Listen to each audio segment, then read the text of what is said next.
So I'm Mike Conti. This is Mark Reilly. We work for the Overture Group. The Overture Group is a consulting firm that specializes in executive search and compensation consulting. I work on the search side. Mark works on the compensation side. He actually leads our compensation practice. And as I get into talking about Mark, it's easier to talk about other people unless you know me. I'll give you a brief overview of me after this. Mark has over 25 years of compensation consulting experience. He's a partner at a number of larger consulting firms. He has been published in a number of business journals, HR journals. He's a true subject matter expert and has been quoted in publications that you all know, the Wall Street Journal, NPR,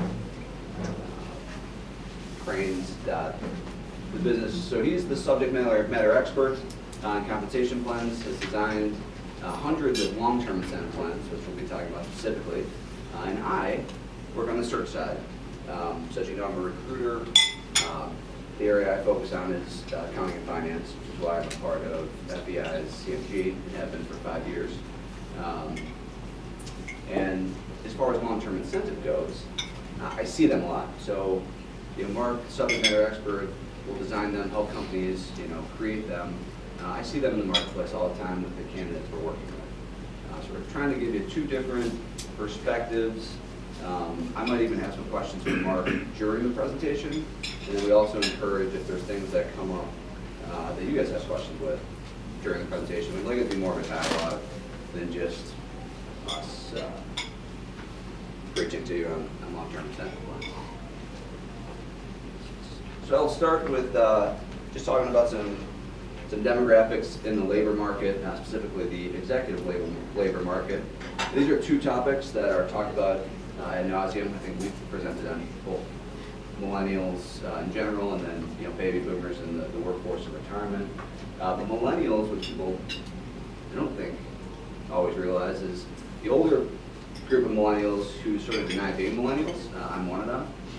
Are in their mid-30s. So they're coming into, they're managers and coming into executive roles.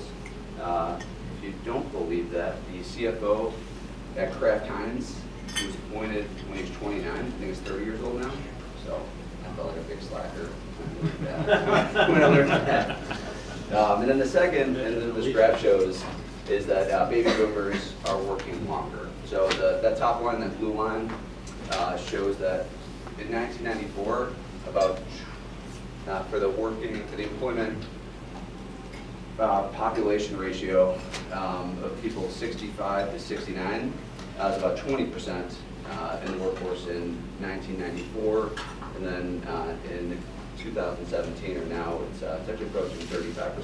So you see a real clear long-term trend upward. And then the other two below it are just two different. It's people 70, 74, and people over 65 again.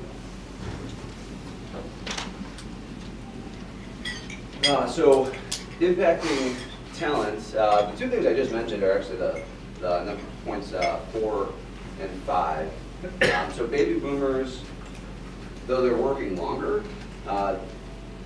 they're retiring at an increasing rate now. So that would seem counterintuitive. It's because baby boomers are at the upper end of the baby boomer range is probably early to mid-70s. So as they might have retired at 65 20 years ago, they're now retiring at that age. And you see an increasing number of them retiring, which is forcing companies to have to put together formal succession plans with those key leaders leaving the workforce. We're seeing a lot of stuff going on with private equity, mergers and acquisitions, a lot of activity, buying and selling companies, which I'm sure a lot of people in this room have experienced that. And part of what we're going to talk about is using long-term incentives to sort of like attract and retain people sort of in this environment. Yep. Yeah. The M&A activity, often driven by private equity, is what also, I think, leads to a lot of that top talent being less loyal. There's a lot of job changes from the companies eliminating positions through after those mergers. and then therefore, people are less loyal to that symbiotic relationship. Okay, so who typically participates in a long-term incentive plan? At public companies, typically your top 1 to 3% of employees, and that's typically a larger percentage and definitely a larger number of employees than private companies. Private companies is typically just your top executives, maybe 3 to 5 of your C-level, your key executives, maybe a real crucial salesperson, but it's usually a lower percentage than public companies. And the reason why the participation is broader for public companies, we'll get into this a little bit later, is because of the market for the stock, it's really more of it's a currency to pay in long-term incentives. Private companies have to come up with cash, so in a sense it's more expensive than a public company which can issue stock. If the stock market's going up, they actually paid that way. So it's more affordable to have a broader group of participants for a public company than a private company. And then as we may have echoed, we might be echoing and have talked about some of these before, but some of the top reasons that companies would implement an LTIP is that it definitely is a recruitment tool. It helps people, the key executive you're looking for, get them to the company, and then it helps keep them there. It helps drive shareholder value over the long term. It helps align the interest of your key leaders to the owner's interest of over the long term building shareholder values as opposed to focusing on some of the short term goals. So just to take a second, how many people have had long term incentive plans in this group? So that's a pretty good number, considering it's mostly probably a lot of private companies, I would think, in the group. How many people felt that their long-term incentive plan worked well? Okay. So only a small percentage of the people that had long-term incentive plans felt they worked. So yeah, I think a lot of people understand what long-term incentive plans are, but they're really sort of like a stock option plan in the traditional sense, or restricted stock plan. For a private company, it's phantom stock or stock appreciation rights. It's basically, like Mike said, it's a plan where they're trying to drive value in the organization, allow participants to share in the value of the organization. One of the biggest reasons we hear from our clients, and I know Mike hears this too, it's how can we lock in our key people? The market's kind of heating up. The stock market's doing really well. Companies are profitable. We're having a good year. We don't want to lose some of our key people. How do we lock them in? And one of the great ways to do it is with a long-term incentive plan. And long-term incentive plans typically have a vesting schedule. So if you get some type of grant, you don't get it all at once. You get it over a period of time. And if you leave before it's vested, then you lose it. So there's always something that you're sort of leaving behind with a long-term incentive plan. Hey, Mike, Yeah. when you're recruiting, do you, for either of you, there's a top to attract and retain top talent. How true is that when you're talking long-term incentives with the millennials? Typically, unless so most of the time the millennials aren't participating in it. Even though they're coming into those positions, the majority of them aren't. So the scenarios where they are typically technology companies. So your tech companies, your startups, any of that, I guess it would be tech, but just any startup company, there's usually a big participation rate. Yeah, well, for startups, equity or phantom equity is a big part of it. They're trying to control their cash burn, they're trying to control their fixed costs, so a lot of times they'll use equity to attract and retain people.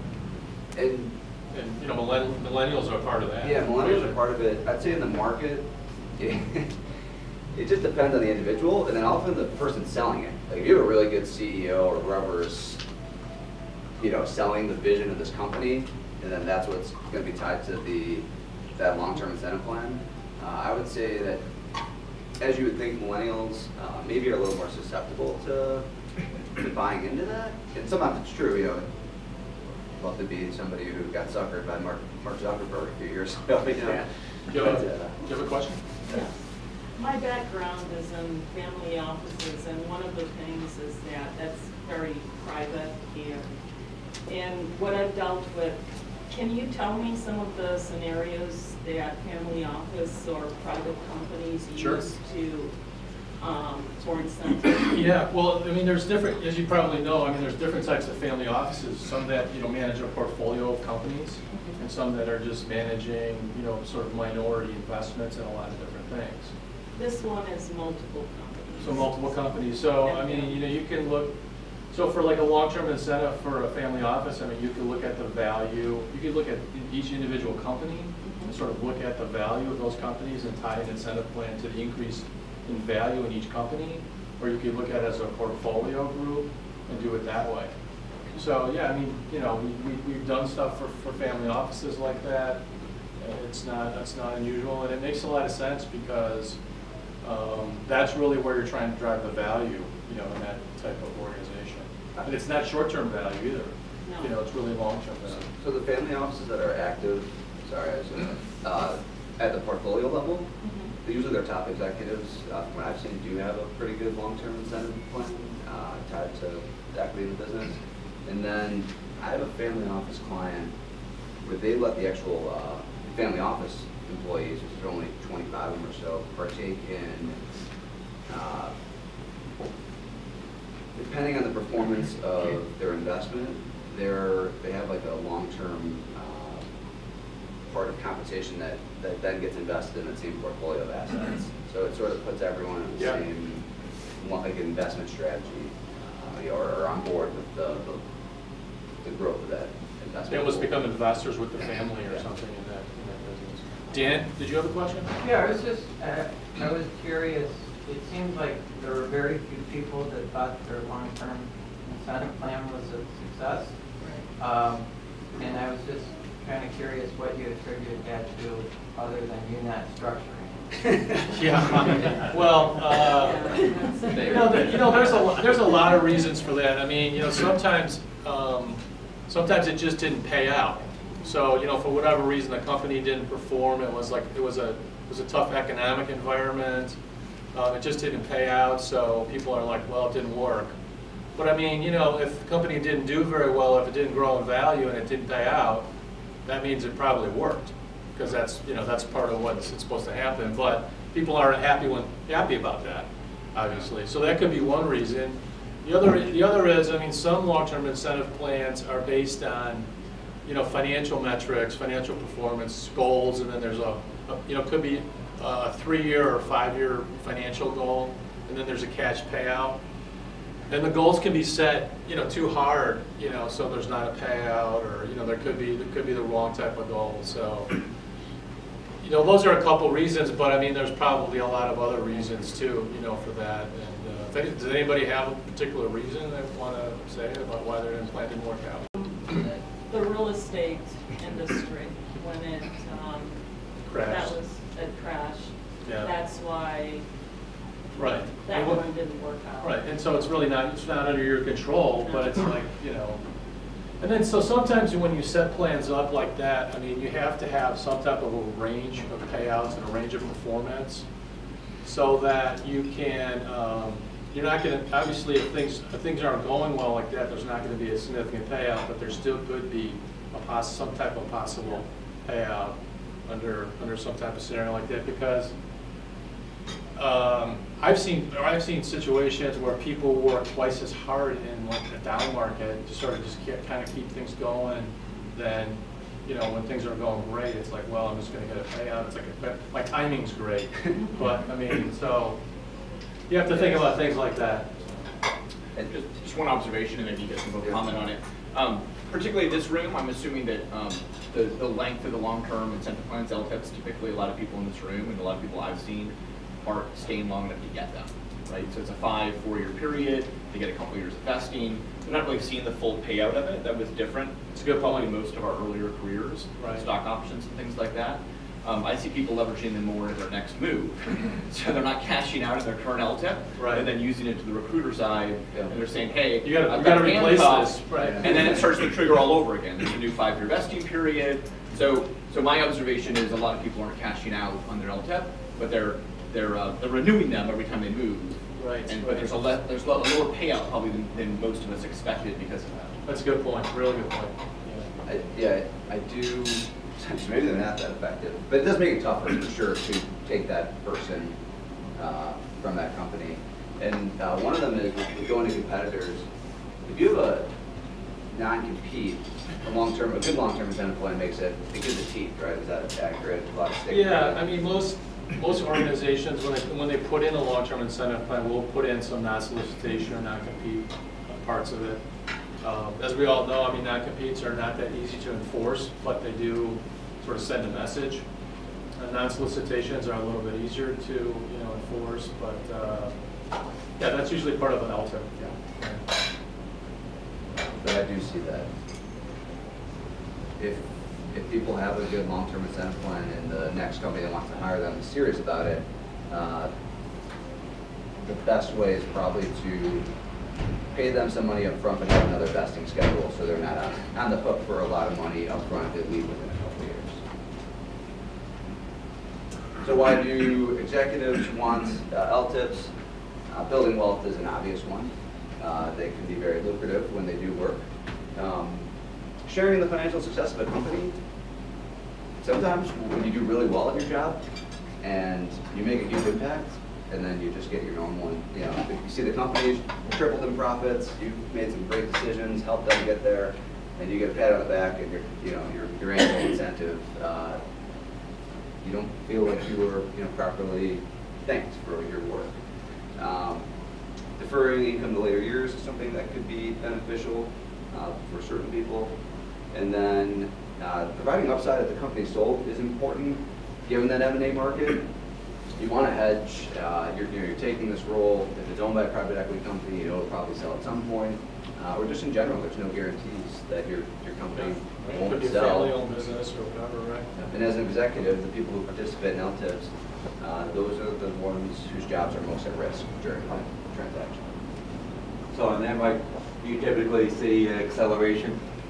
Company sold, or you accelerate the vesting? Yeah, I usually do. I mean, it depends. I mean, sometimes there's like a double trigger, type of thing, and like a change of control, where it's if the company's sold, that's the first trigger, and then the second trigger is you lose your job.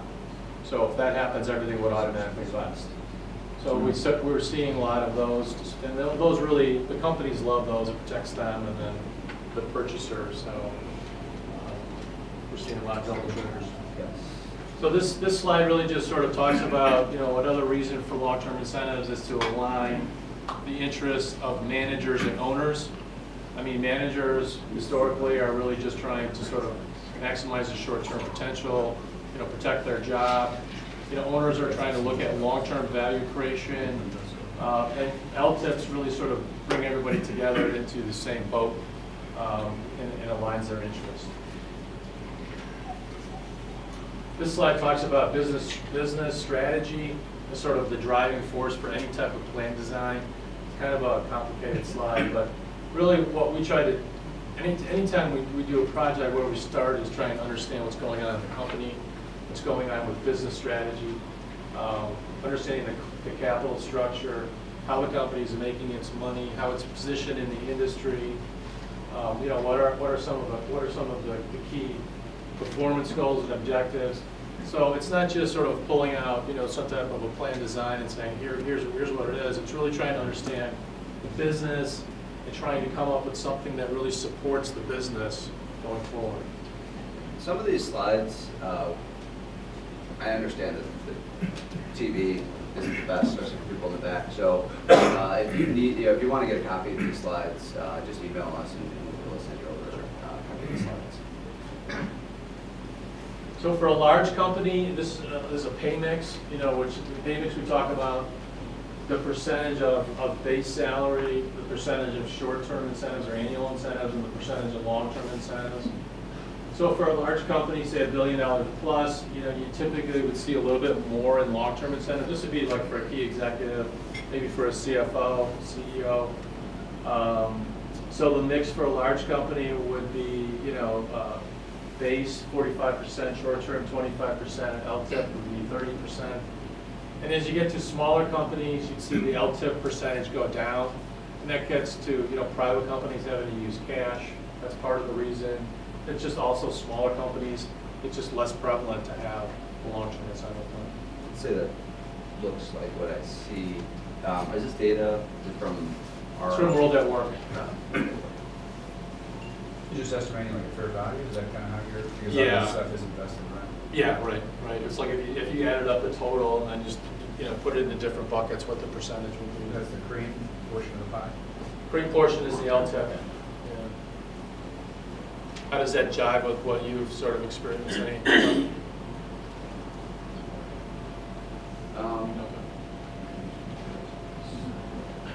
So the income potential. So the income potential of an LTIP, it depends on the size of the company, the industry. I mean, if some industries, you know, are you know, fairly profitable, we see tech industries and pharmaceutical industries having more of an upside, you know, more of a growth potential than some companies. So it could be a higher payout.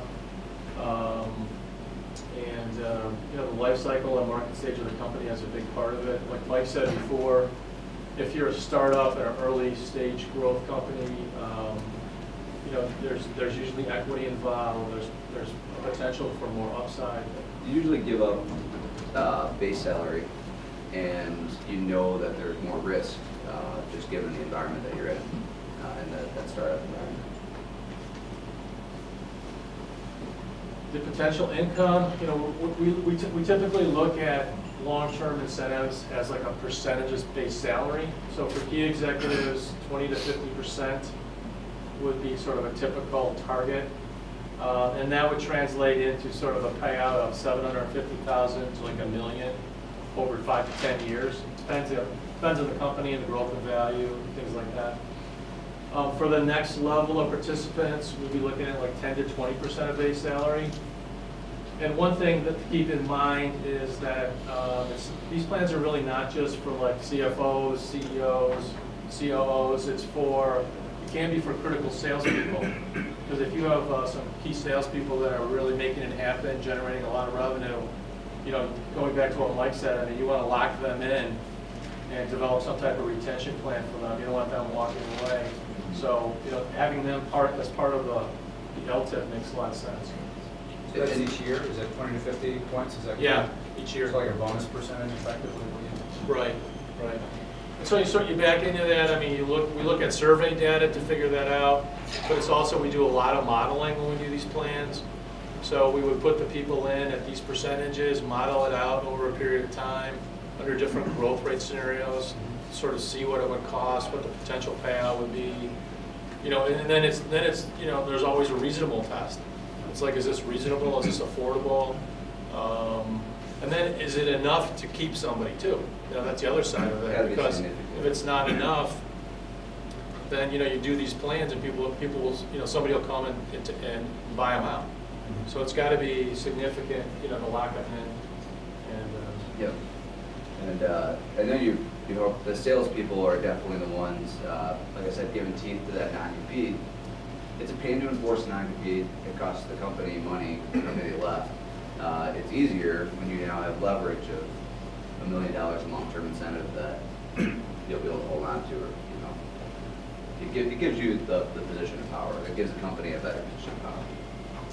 And it really, I mean, if it's structured right, it's really a win-win for the owners too, because you know, they're giving up a small percentage of the business, but you know, they're only going to pay it out if they're going to win too.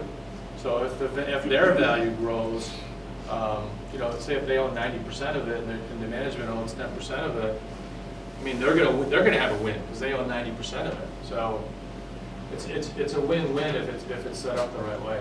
Hey, Mark. Yeah. How hard is it, and I've seen this, obviously we work together, but to convince a privately held company and owner who all they think about is, okay, I'm gonna put in this long-term incentive plan, that's just money right out of my pocket, right? You know, what are some of the things that you should be thinking of in helping them get to the point where, hey, if the company's more successful, I'm gonna be more successful? Yeah, that's a great question, John. And as you know, I mean, we have these discussions all the time, and I mean, a lot of times people are like, I don't really understand what you're talking about. It's like, this is just another layer of cost. Is this really going to work? It seems really complicated. But I mean, you start to talk about, well, what's the cost of turnover? What's the cost of losing your key people? You lose somebody like a key CFO. I mean, it could be 2 times their comp.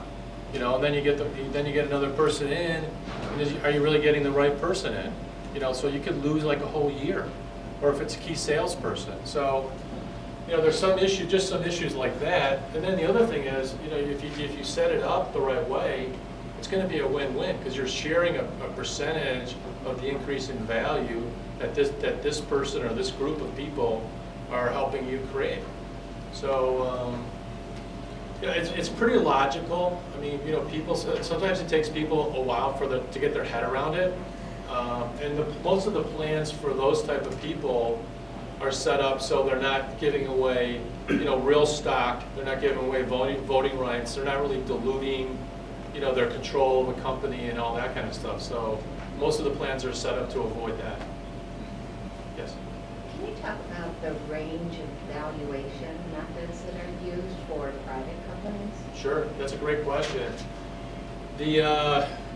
For private companies, there's really sort of 2 things that we're seeing most often. One is like the use of an outside valuation firm like Prairie Capital will come in and do a valuation periodically, and it sort of depends on the owner and what they really want. I mean, the other thing that we see are people that just use a simple multiple of EBITDA or some type of a multiple.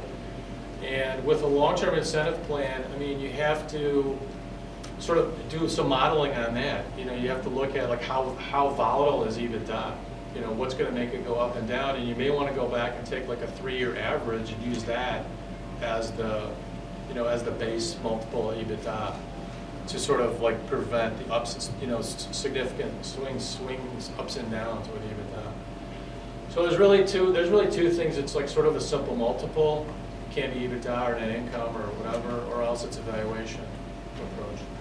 And can you also talk about, more so for public companies, midstream of an LTIP plan? How often you see companies change the criteria for achieving that? So you mean like a plan's in place and things have changed, and should we go back and change it? Yeah, I mean, you do see that. For public companies, it can be a little bit of a problem because of all the disclosure rules that's required. So typically what we would recommend is that you sort of let that plant or that grant of options or whatever, let them play out, but then make another grant. So say if the stock price has gone down significantly, you don't have to necessarily wait till January 1st. Whenever you usually make a grant, you can do something in the middle of the year to sort of reflect what's going on. But it used to be where companies would reprice, shares or options that were granted, and so we typically don't see that happening that much because of regulations and disclosure rules. So I'm going to give the nice recruiter layman's version of the different plans that are common, and Mark will go into more details.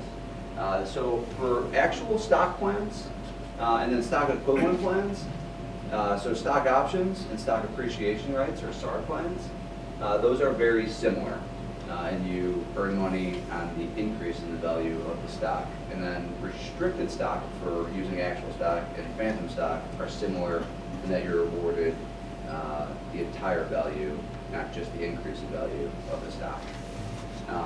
And then the 2 other non-stock plans are performance unit plan, which looks similar to like a short-term or annual incentive plan, just over multiple, like a longer period of time, multiple units, often 3 years, 3 trailing years in succession.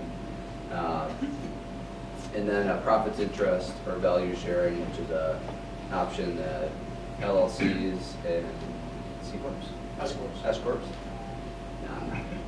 S corps would use as well as a way to create long-term incentives. Caroline? So Mike, Caroline Bowman, this question's for you.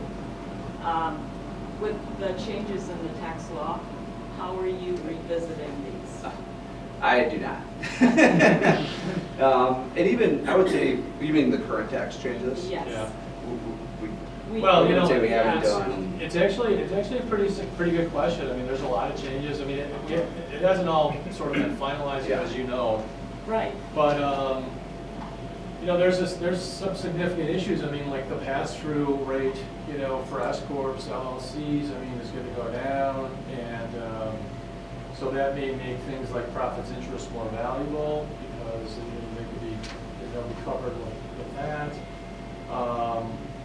You know, so there, you know, it hasn't really all come out, but it's something to take into consideration.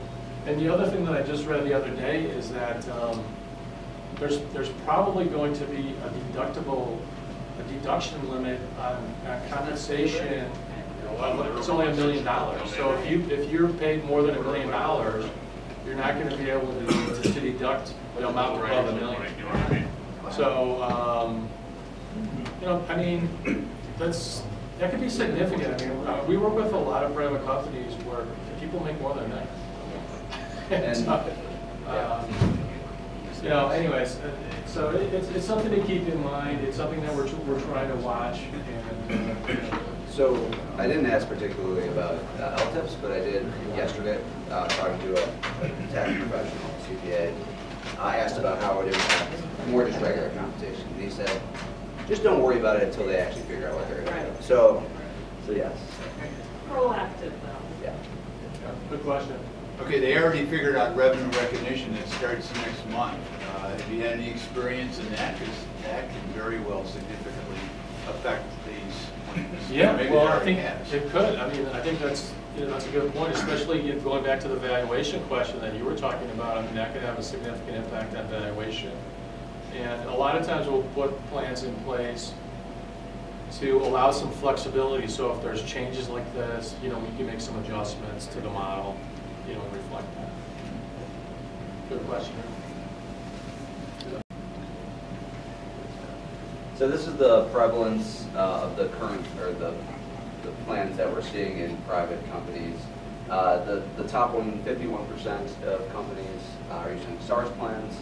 The next two most common are phantom stock and performance shares, followed by performance units, restricted stock, stock options, and long-term cash. And as I think a lot of you will probably notice, that does add up to more than 100%. So certain companies will have multiple plans.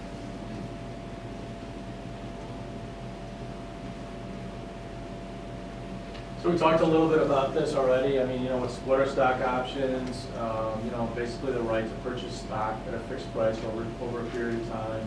Synthetic options, SARs, are very similar to stock options, but instead of the market value, it's based on some type of valuation of the company, valuation or some type of formula. Restricted stock, is basically, like Mike said before, it's a grant of a full share of stock. It's not just the appreciation. And then there's cash plans, that are based on, say a 3 or 5-year performance period. So this is just an example of a SAR plan, and so it's a little bit hard to read, but this is a SAR that's granted at an initial value of $10. So what you really have is, the gain. This is the $10 level. So anything above $10, you get the gain. That's how SAR works, basically. It works like a stock option. Yeah, it works as stock option. This is just an illustration of a SAR, using book value. So say if you had $1 million, units or SARs outstanding, and a book value. By the way, that's another valuation that you could use as book value.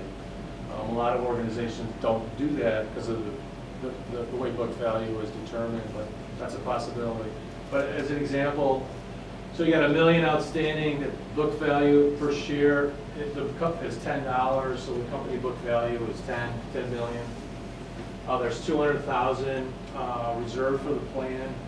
So if you grew that book value of $10 at 10% over 5 years, it would get to $16.11. That would be the value at the end of 5 years.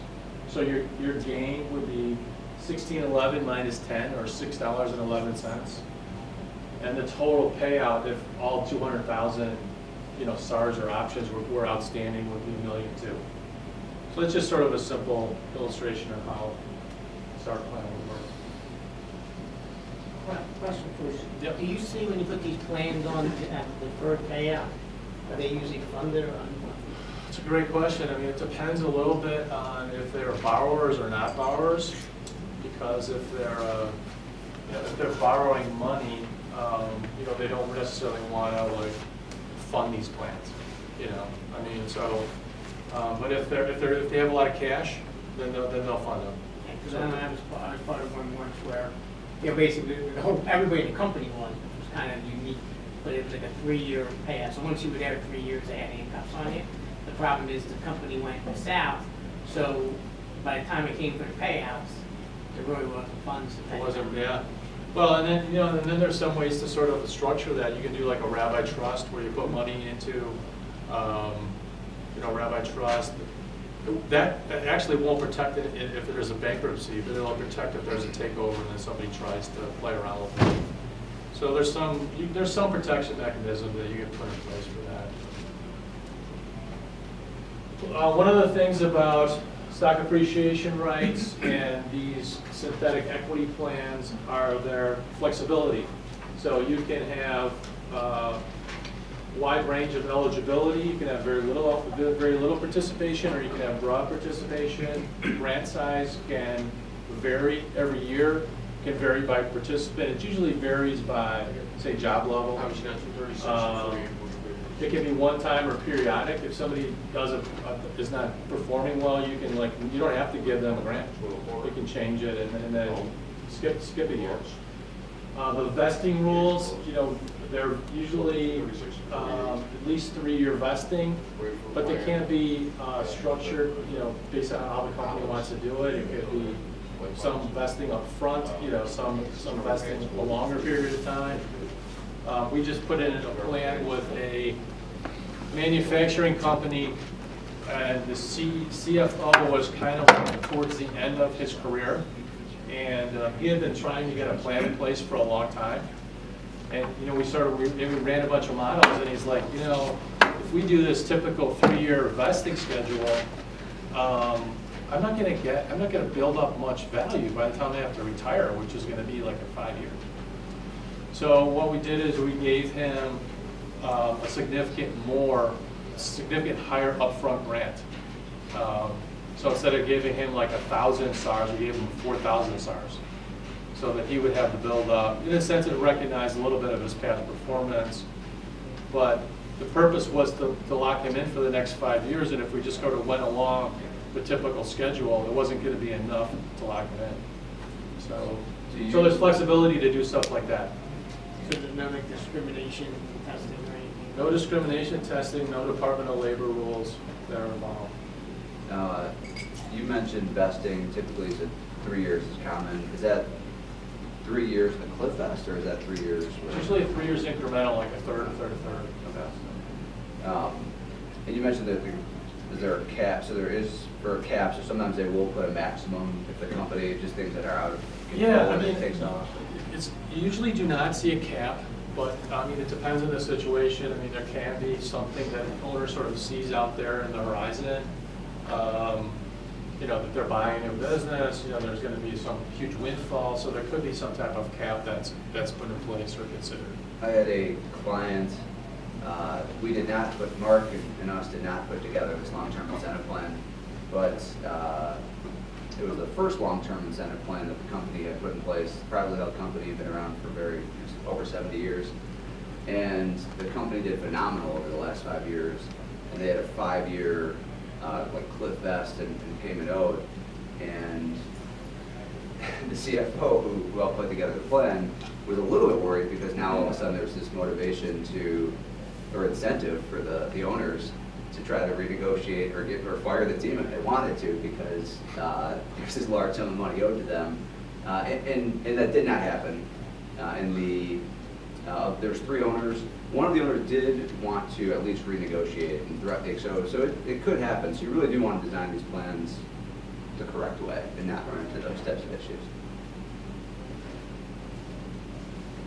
Pros and cons. I don't think we necessarily want to read through all this, but I mean, there's, you know, as you go through the plan design process, thinking about, you know, what you want to do, there's definitely advantages and disadvantages for SARs and restricted stock.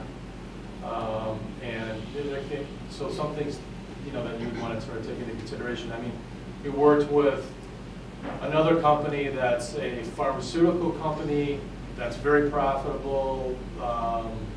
They wanted to put in a phantom stock plan rather than a SARs plan, and I was a little surprised. And he said, "Well, we've really had a great run, and I don't want to put in a plan where it's even if we just sort of stay where we're at, it's going to be a home run for me. So if I don't want to put a SARs plan where I'm sort of trying to drive all this growth, and you know, it's not going to happen. I'd rather have like a full, like, sort of phantom stock type plan in place where you're going to get the full value of those shares." So that's really aligning with a conservative approach to the owner's goals. Yeah. There's a company that had like 20 employees and makes like $15 million a year net income. That's what that would like. Are the valuation and accounting rules similar between a stock option plan and a SAR plan, and a restricted stock plan and a phantom stock plan? They're a little different. I mean, for a stock appreciation right plan is you have to mark to market every quarter, and so you account for that cost on a quarterly basis based on the appreciation of the SARs.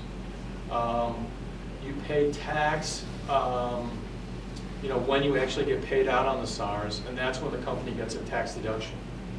So the actual stock options for a public company can work a little bit differently, because what you do typically is you would pay tax when you exercise the stock option, and so then you get actual shares, and if you hang on to those shares for a year, then you can pay capital gains.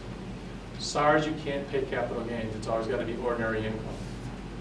So, and same thing with phantom stock. Anything like phantom stock or SARs is ordinary income. There's really no way around it. But profit interest is an interesting option for LLCs and S-corps, because you can get a little bit lower tax rate, but you become a K1 person. You're no longer an employee when you start to go down that road. So there's a level of complexity with that too.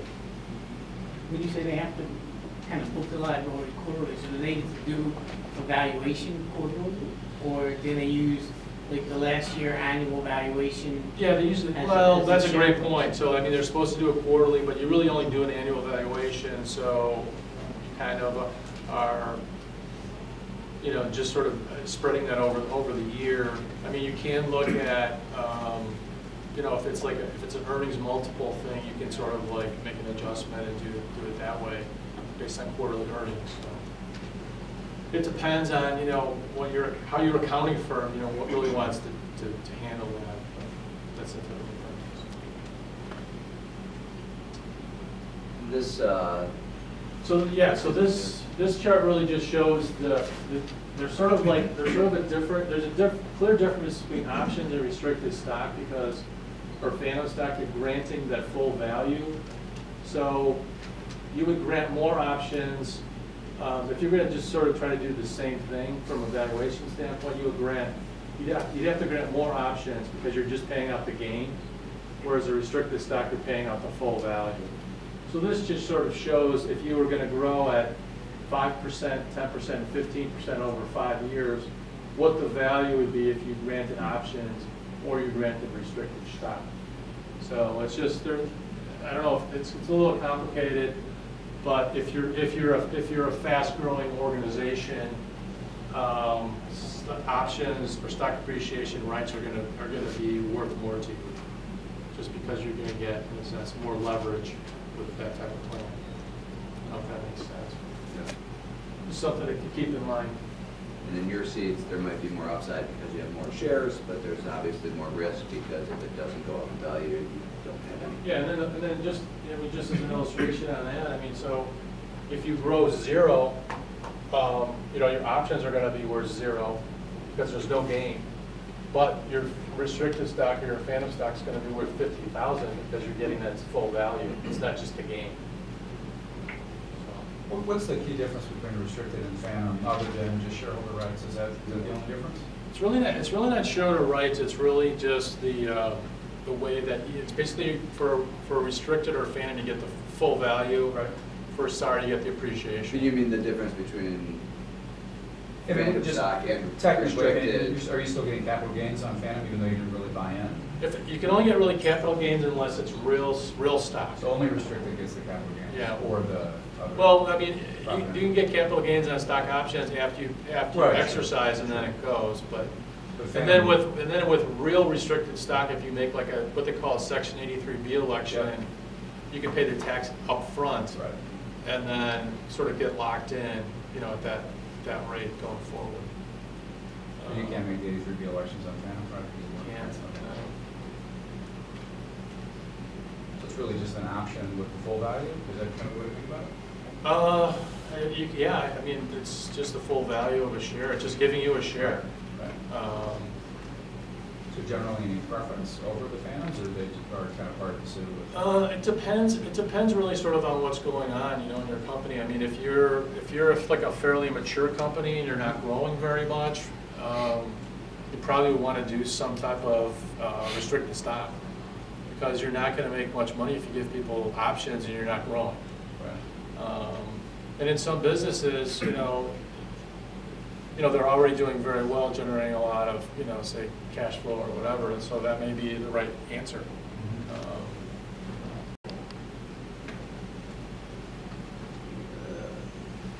Performance units are another option. I was talking to somebody earlier, and they said, have you ever put in place a long-term incentive plan for a nonprofit? And so I thought that was a really interesting question. And a performance unit plan would be the plan that we would put in for a nonprofit. And let's look at the next slide. So the way this plan would work is it's basically you're having a 3-year performance period, and so it would be like cumulative net income or cumulative cash flow over a 3-year period. And then at the end of that 3-year period, you would make a payout. And so the reason why this works for a nonprofit is, for a nonprofit, you can't really do like a valuation. It's pretty hard to do that. So you can definitely have a performance measure over a 3-year period, and for depending on the nonprofit, one of the ones that we did was for a healthcare system. So part of the performance measure was like patient satisfaction and quality and stuff like that. So it was financial as well as other measures. And then every year, a new 3-year performance cycle would start. So that if you left in the middle of, of this, say if you left in the middle of this, you lose, this cycle, that cycle, and so on. So you have to stay to at the end of a cycle to get a payout. And there's overlapping cycles, so that's the hook for a performance unit plan. And some companies that have very difficult valuation issues, and some owners that say, I don't want to tell everybody what my EBITDA is, might rather have something like this because you don't have the valuation issues, but it's still a long-term incentive plan. Is there any other reason to not go with any downside to a performance unit plan versus? Well, the downside is, that's a great question. I mean, the downside is that, we talked before about sort of wanting to participate in the upside, and if there's some type of sale, participating in the sale.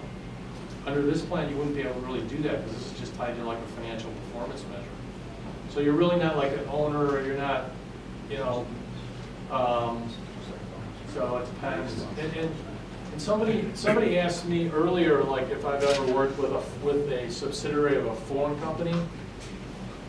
And all these plans will work for that. I mean, it depends on we've done something for like Mitsubishi Heavy Industries, you know, and different subsidiaries of foreign companies. I can't remember them all. Did you want to ask? But, She's asking in particular that there wasn't a stock plan. That was another thing different. Yeah, no, you're covering the content. No, I asked a question about foreign companies. Our company have recently bought by a Japanese company, and they don't issue stock options or RSUs. So we're sort of developing an LTIP. Right. Ours will have to be cash-based. So a lot of things we're talking about, they've not offered up. Yeah. Maybe we can go back and discuss some of them.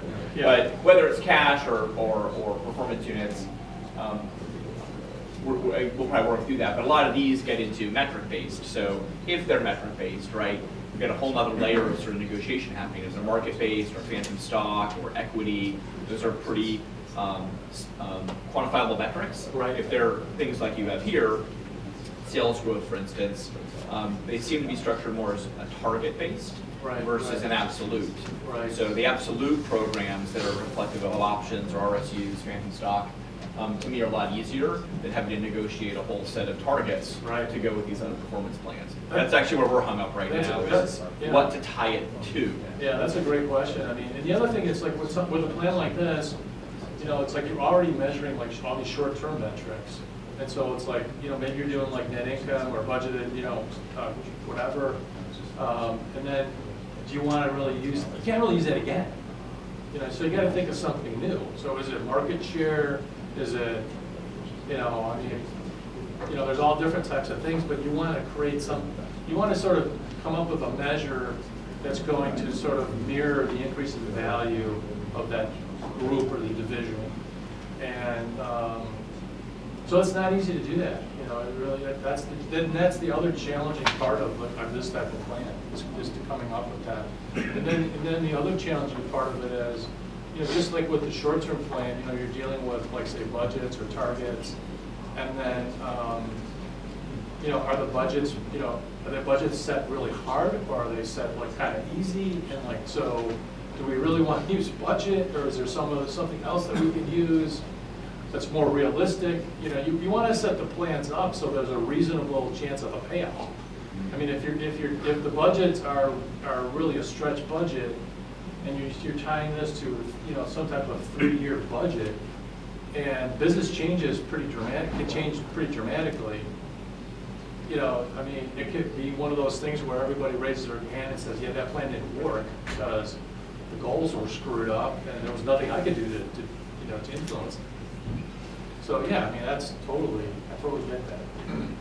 Is there a higher failure rate with plans like this, or any of these plans? It's really not like one or the other. It's just, it depends on the situation and the modeling and how it's structured. And, you know. Do you get a situation with this where it's some of the performance goals are subjective? Well, with sometimes you do. It depends on the situation. It can be a small percentage of it would be subjective. I have seen that.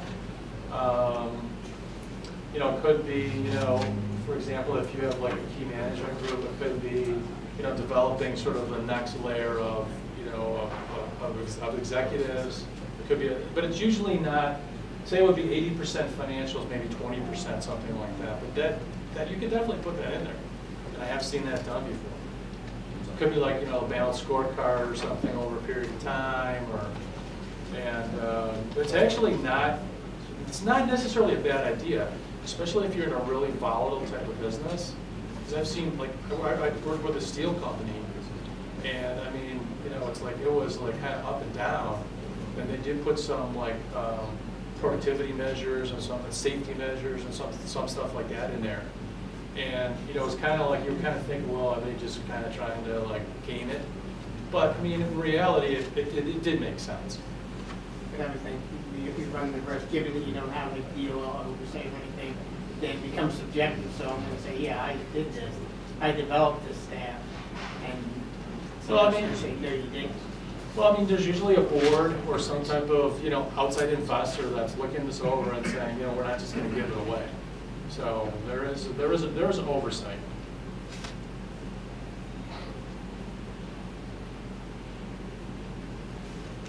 We don't have to go through all the different tax stuff. We talked a little bit about that. So we did start talking about why plans fail. And some of them are fairly straightforward, too rich. So I mentioned an example of a company where they put something in place, they invested, created an incentive, maybe. It's great, you wouldn't fire a whole management team, but it definitely, like I said, one of the 3 owners really wanted to renegotiate it, thinking they were being paid too much. So, too complex. You know, you should be able to explain this program, this long-term incentive plan to your spouse or to somebody who maybe just has general business knowledge. It shouldn't be a crazy, you know, charts plans, doing all the modeling. That should be done up front, and then the plan should be easy to explain.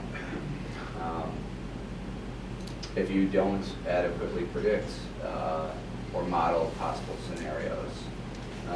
Participants not trusting the owners, that's a tougher one to work on if you have owners that you don't trust.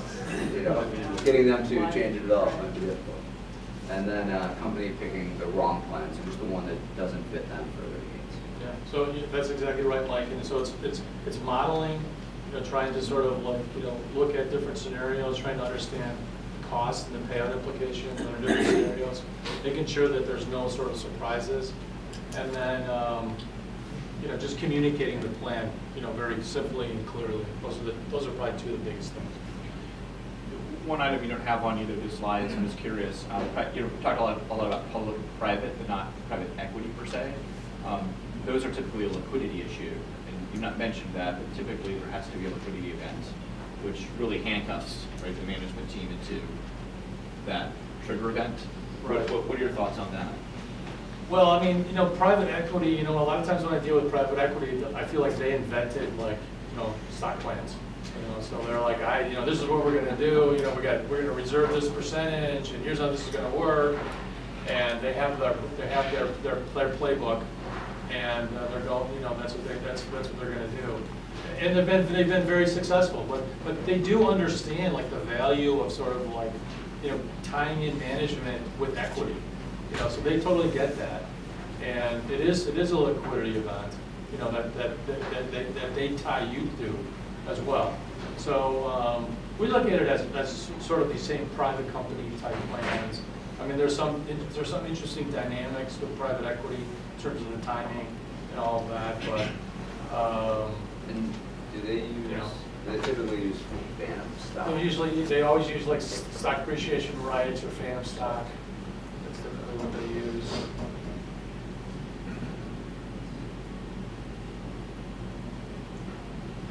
So common myths, I mean, you don't really have to have some type of formal evaluation, as we talked about before. It can include more than top management. Owners, if actual owners can participate as well. Even if you're already an owner, you can still participate in the SAR plan.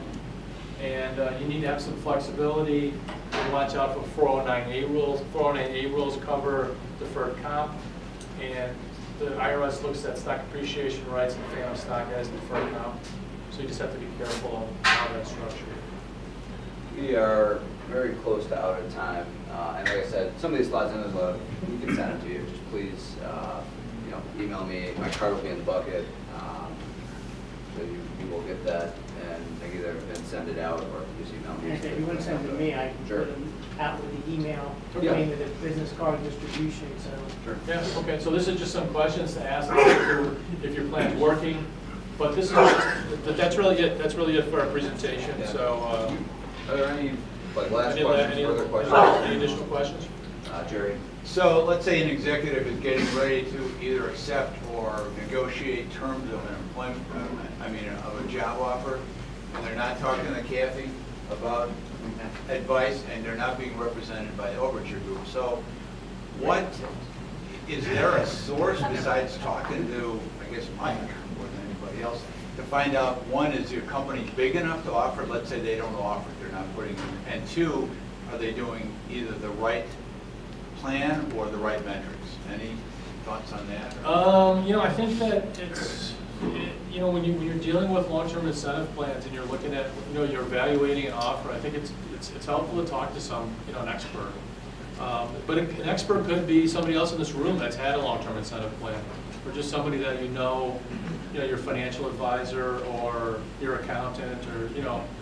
But I think it makes a lot of sense to have somebody else, you know, kind of look it over or talk about it with somebody else. I mean, obviously we're, you know, experts. Kathy's very knowledgeable, and a lot of people are. So, but I mean,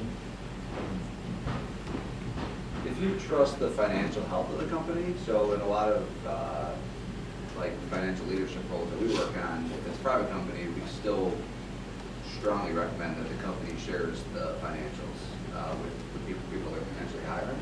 So you'd have a good idea, I think, of the financial strength of the company and the ability to pay it out, and then just trying to judge market fairness, something along those lines.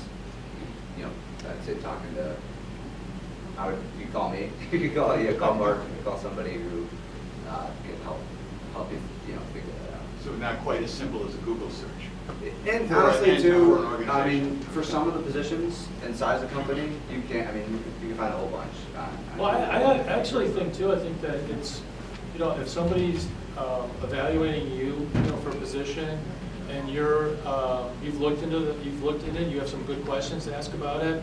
I think it shows that, you know, you're not just like, you're really, you know, you're willing to sort of dig in and say, you know, how does this really work? You know, how is this structured? And then does this really make sense? How has it worked in the past? You know, all those type of things I think are reasonable discussion points to have. Well, the other question is, you had two buckets, 100 million to 500 million, and then you had the bigger one. So I'm wondering, what about sub 100 million? What would you expect? Okay. That was another Yeah. side of the question. Yeah, I mean, you know, it's basically a little bit less in LTIP, you know, than you would have on that slide. I mean, the smaller companies have a little bit less in LTIP, you know, but it depends on the situation. And they might not. What percentage roughly don't have one, or don't have one? It's probably like 60% of private companies have LTIPs. That's what the latest survey data showed. Yeah. What about you have, let's say, a privately held family company, they have good growth prospects, but they've always done the annual bonus, and they're interested in this, but they're concerned, you know, there could be some volatility in the future performance. So, yeah.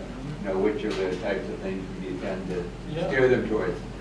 Well, I mean, you know, it's great to have a discussion about that, you know, with their business, where they're going, what they're trying to do. I think that, you know, these type of plans help executives, you know, create wealth. You know, it allows you to tie them into the business somewhat, and you sort of put everybody in the same boat. It's like we're trying to increase the long-term value of the business, and we're going to pay you a small percentage of that. And if we sell, maybe we're not really planning to sell, but, you know, in this day and age, I mean, there's a lot of sales going on, and so you know, you can get a chance to share, you know, somewhat in that sale.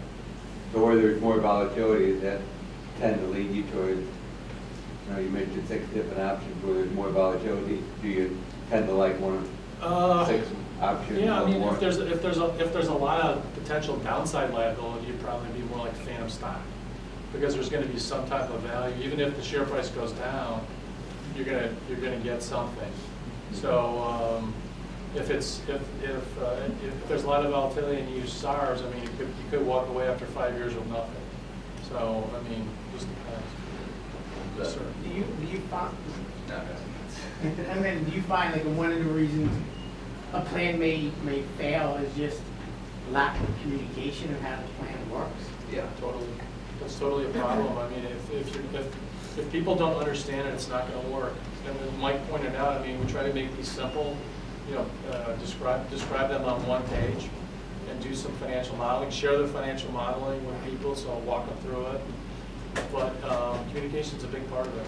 Yeah, I mean, I can see that. I mean, as you guys know, we play the ESOP one, which isn't an incentive plan, but it has a lot of the same goals, the long-term growth, Exactly, right? yeah, that's and all that. And we're, you know, half our ownership owned by the ESOP now, so we deal with it every day. Right. And even our younger crew, they're clueless to the benefit they're getting, Right. you know, because they can't cash over. So These that's- steps are great. I mean, I think these steps are great plans. And I mean, they work for the whole workforce too, which is so Right. nice, you know.